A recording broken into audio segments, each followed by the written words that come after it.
Bonjour et bienvenue sur Pensée Incandescente. Je suis Guillaume. Je suis Julien. Et aujourd'hui, on va vous parler de la fâcheuse tendance qu'a notre cerveau à créer du sens là où il n'y en a pas.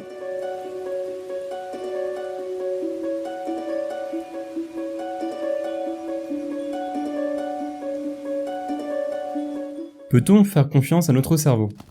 Si, à première vue, la question peut paraître provocante, en y regardant de plus près, il apparaît que notre cerveau est bien loin d'être infaillible. Par exemple, qui ne s'est jamais fait avoir par une illusion d'optique, laissant entrevoir des couleurs, des formes ou des mouvements n'existant pourtant pas. Notre monde contient une masse d'informations tellement importante que notre cerveau n'a d'autre choix que de filtrer ces données, ce qui nous permet de poser des jugements rapides sur les situations que nous rencontrons au cours de nos vies. Et il faut bien garder en tête que notre cerveau est le résultat d'un long processus d'évolution biologique, durant lequel nos ancêtres étaient conduits à prendre des décisions rapides afin d'être capables de survivre et de transmettre leurs gènes. Cette nécessité impérieuse de survie a conduit notre cerveau à fonctionner avec des biais cognitifs qui seraient impossibles d'énumérer ici, déjà parce que je suis loin de tous les connaître, et ensuite parce que ça prendrait trop de temps. Aujourd'hui, on va uniquement s'attarder sur l'un de ces biais en interrogeant le sens des histoires que notre cerveau nous raconte pour lier les petites parties du réel qui se présentent à nous. Et pour ça, Julien, tu vas, je crois, nous parler d'une expérience sur des pigeons réalisée par Skinner, un célèbre psychologue dont on avait déjà parlé dans l'épisode précédent d'ailleurs. Dans l'épisode 2 sur les conditionnements, nous avions parlé de Skinner et de sa boîte à pigeons.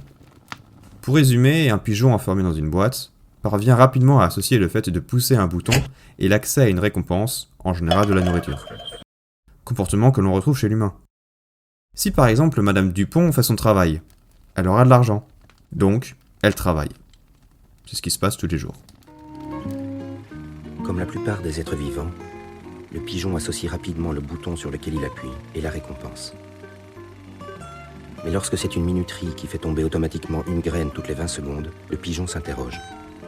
Qu'est-ce que j'ai fait pour mériter ça ? Si au moment où la graine est tombée, il battait des ailes, il va continuer à battre des ailes, convaincu que son action a une influence déterminante sur ce qui lui arrive. On appelle ça la superstition du pigeon. Ainsi, le pigeon reproduit le comportement, battre des ailes ou remuer sa tête, en croyant qu'il aura ainsi de nouveau la récompense, dans un espoir de lien de causalité. Or, bien qu'il y ait une corrélation, il n'y a en réalité aucun lien de cause à effet.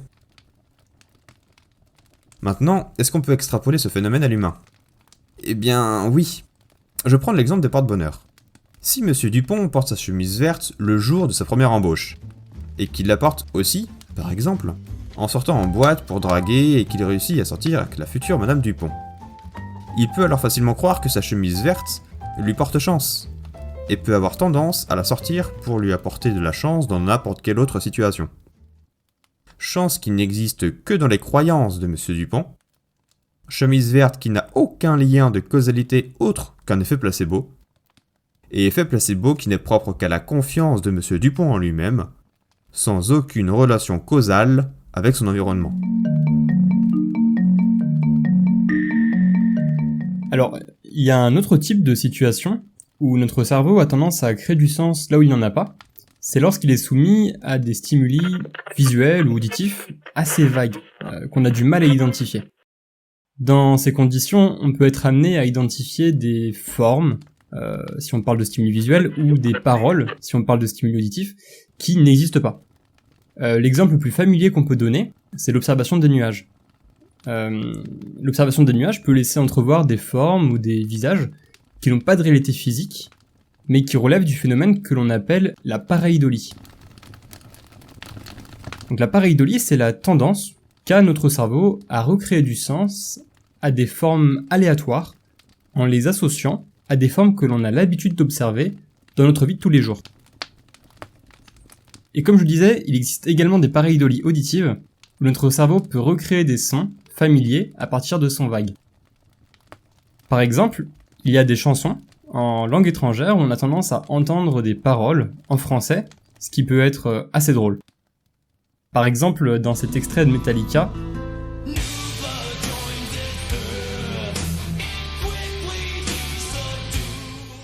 on peut entendre nous battons des œufs et cuicui ils sont durs. Alors que c'est pas du tout ce qui est dit. Et ça marche encore mieux quand on parle mal anglais comme moi. Je repasse l'extrait.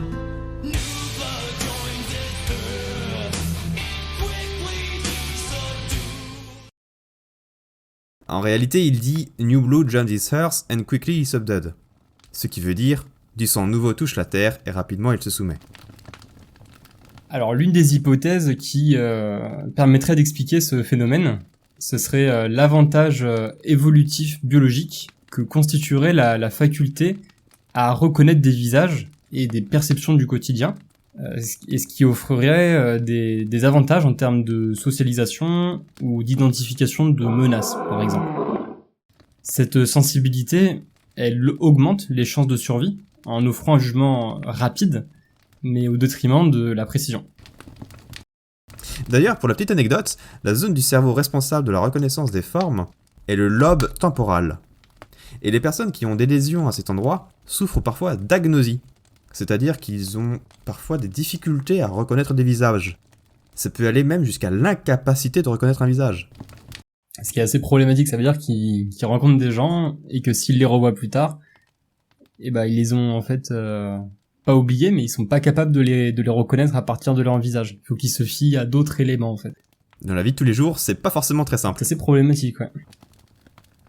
Alors pour aller un peu plus loin dans la compréhension de ces phénomènes de pareidolie, il y a un courant qui s'appelle la psychologie des formes et qui, à travers notamment certaines lois qu'on appelle les lois de Gestalt, dont on avait un peu parlé aussi à l'épisode précédent, qui s'intéresse à la façon dont notre cerveau opère ses représentations et théorise, par exemple, la tendance qu'on a à se représenter des formes globales plutôt qu'une somme de détails. La tendance de notre cerveau à recréer du sens à partir d'éléments qui ne sont pas reliés entre eux peut donner lieu parfois à des théories relevant plutôt de la pseudo-science. Et notamment en psychanalyse, il y a quelques exemples. Il y a une pareidolie assez connue et utilisée dans les films qui aurait pour objectif de révéler l'identité, l'inconscient des personnes, donc typiquement relevant de la psychanalyse. Et c'est le fameux test de Rorschach, qu'on appelle aussi les taches d'encre. Ce test, il est souvent mis en scène par les psychologues ou les psychiatres pour diagnostiquer des problèmes mentaux, notamment des déviances. En gros, dire que si un tel voit une chauve-souris, puis une cape noire, puis une arme à feu par exemple, son esprit est sombre et dangereuse. Et si un tel voit un vagin, une femme avec des formes et un sextoy, alors c'est un obsédé sexuel, etc., etc. Mais en fait, personne n'a jamais montré que cette lecture identitaire, au moins sur le moment, n'était fondée. Et on ne sait pas que ça marche. Or, comment peut-on se reposer sur quelque chose dont on ne connaît pas la fiabilité ? C'est d'autant plus dangereux quand ça implique des diagnostics de déviance ou de problèmes mentaux et du coup des possibles passages en hôpital psychiatrique. Bon, évidemment, c'est pas reposé que sur ça, mais ça participe. Ça peut avoir des répercussions assez graves à partir de raisonnements qui sont biaisés à la base. Et d'ailleurs, pour rester dans le domaine de la psychanalyse, sur Internet, on peut trouver une multitude de sites qui prétendent être en mesure d'interpréter nos rêves. Alors, le rêve, c'est un domaine qui est fascinant, mais dont l'interprétation peut très vite être hasardeuse. Et que bien des psychologues ont essayé de théoriser. Freud y voyait un sens caché, révélateur de notre inconscient, de manière systématique. Là où le philosophe et mathématicien français d'ailleurs, Bergson, y voyait plus une transcription imagée et émotionnelle de notre environnement, de la nuit, avec les sons, les sensations avec le drap, les odeurs, etc. Et aussi des souvenirs de la journée. Alors j'en arrive maintenant à aux psychologies des rêves. Donc les rêves renvoient aussi à des perceptions extérieures transformées. Alors on l'avait vu avec Goya, on le voit aussi avec, par exemple, Bergson, le philosophe Bergson, qui publie en 1901 une conférence sur les rêves. Et il raconte l'un de ses rêves dans lequel il est en train de faire une conférence dans le rêve évidemment, et il est hué par la salle, ce qui évidemment n'est pas du tout sa situation ordinaire, puisque c'est un conférencier extrêmement adulé. Et tout le monde crie « à la porte, à la porte ». Et à ce moment-là, il se réveille, et ce sont les aboiements d'un chien qui se sont transformés dans son rêve et sont devenus « à la porte, à la porte ». Scientifiquement, aujourd'hui, on sait qu'il peut y avoir du sens dans nos rêves, mais pas de manière systématique. Et il n'est pas chose aisée de distinguer ce qui peut être interprété de ce qui ne peut pas l'être. Et il faut garder à l'esprit que l'interprétation des rêves peut être biaisée par notre tendance à créer du sens naturellement là où il n'y en a pas forcément. Pour résumer, dans les rêves, il y a de la pareidolie, dans leur création. Pas que, mais ça participe.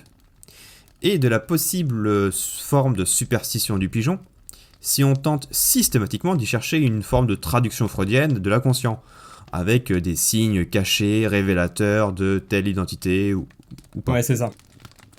Pour poursuivre sur les pareidolies, ce qu'on peut remarquer aussi, c'est qu'elles peuvent entraîner toute une série de théories un peu complotistes.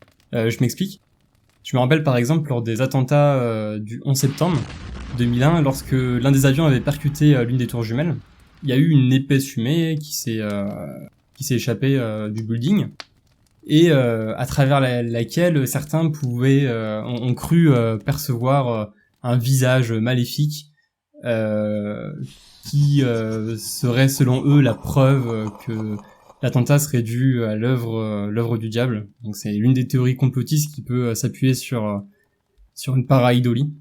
Il y en a d'autres des exemples comme ça. Par exemple, lorsque la NASA a commencé à partager des photos de la surface martienne, il y a plusieurs personnes qui ont affirmé qu'il y avait des visages martiens dans le sable, ce qui serait donc la preuve irréfutable de l'existence d'extraterrestres, alors qu'on peut expliquer aussi ces observations par une pareidolie, et par donc notre tendance à reformer des éléments qui sont pas liés entre eux pour laisser apparaître un visage. Et puis aussi, il faut être honnête, qui n'a pas envie de rencontrer, ou du moins de savoir qu'il y a des formes d'extraterrestres pas trop loin, quoi. Forcément, on a envie d'y croire, donc on y croit beaucoup plus facilement. Et pour continuer dans le même acabit, les créations de sens là où il n'y en a pas, font foison dans les signes religieux et les miracles. Entre un toast de la Vierge Marie vendu à 28 000 $ il y a quelques années, aux États-Unis, le pancake Jésus ou Dieu qui envoie des messages par le signe du cruciforme dans une patate, on voit bien que notre esprit nous joue des tours. Pour rester dans le domaine du paranormal et de l'étrange, on peut aussi prendre l'exemple de la théorie de la transcommunication instrumentale qui prétend qu'on serait capable de communiquer avec les défunts. L'idée de cette théorie, c'est que les morts pourraient communiquer à travers des fréquences que l'on pourrait capter pendant, par exemple, l'enregistrement à blanc d'un microphone ou dans le bruit diffus d'une radio. Ces captations pourraient pourtant tout aussi bien relever de simples pareidolies auditives, dont on a parlé tout à l'heure, et qui nous laissent donc entendre des sons familiers dans une masse d'informations imperceptibles.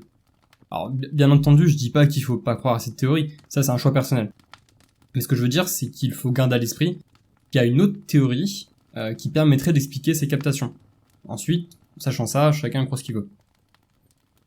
Et en parlant de chacun croit ce qu'il veut, dans les jeux de croyances et de la frontière entre l'imaginaire et la réalité, est-ce que certains d'entre vous ont déjà passé tellement de temps sur un sujet en particulier, voire une série ou un jeu, que vous viviez carrément ce sujet, ou cette série, dans la réalité? Genre, tu regardes Game of Thrones à fond depuis des semaines, et tu sors faire une balade dans la nature, et tu vois un rocher qui ressemble au trône de fer. Ou tu rêves et tu vois des équations et des nombres partout. Bon, ok, je l'avoue, ça n'arrive pas à moi ni à la plupart des gens. Mais par exemple pour le français Henri Poincaré ou l'indien Ramanujan, les maths étaient leur monde de tous les jours, et ça se transposait partout. Leur imaginaire, notre imaginaire, se confond plus ou moins à la réalité. Et c'est ce qu'on appelle l'effet Tetris. Et ceux qui ont déjà joué à Tetris, plusieurs heures peuvent facilement se reconnaître à s'imaginer et imbriquer des formes réelles.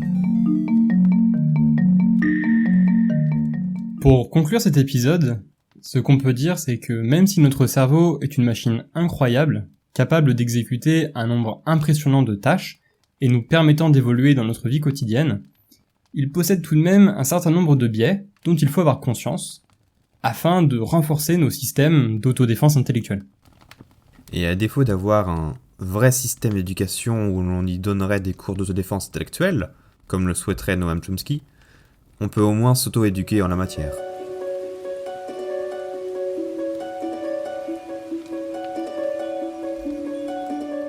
Merci à tous d'avoir écouté ce 3e épisode de Pensée incandescente. Si vous avez des questions ou des remarques, n'hésitez pas à nous les partager en commentaire ou à nous contacter directement sur la page Facebook de Pensée incandescente. On se donne rendez-vous dans un prochain épisode pour faire fonctionner tous ensemble notre esprit critique et approfondir un autre sujet.